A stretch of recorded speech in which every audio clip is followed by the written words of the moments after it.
فهمیدیم تمام مردم همشون خواستن اومدن. تمام همین گونه حالت بود که به شما خانه‌تون در گردند و از شما پول پرسند.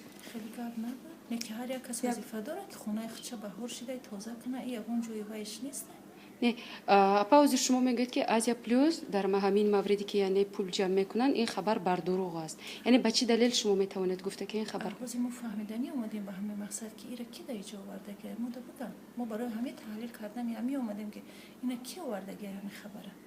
یکی هر یک کس وظیفه داره در خانه خودش تازه کنه، دام خودش تازه کنه، دام خودش سفید کنه، برای عبودی دیورش، برای همین یک زیبایی دیورش کار کردن در کار کو.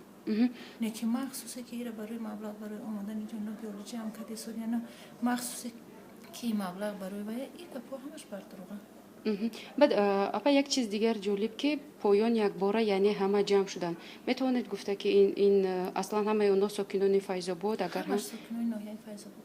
یعنی شما با یک بارگی جمع شده آمده؟ ما خبر در مجلس فهمیدیم. مجلس رفته صدا در مجلس این نفران که اومدن کیها را تشکیل میکنه؟ ساکنان و با کیها؟ چی کارها یا ای چی کار است؟ وکیلای مجلس وکیل و نماینده های تمام ناحیه فیض آباد از تمام دهه‌ها. از تمام دهه‌ها فهمم. اپا شما یک بار خودتون معرفی میکردید؟ من صاحب رجب و معاون رئیس ناحیه فیض آباد.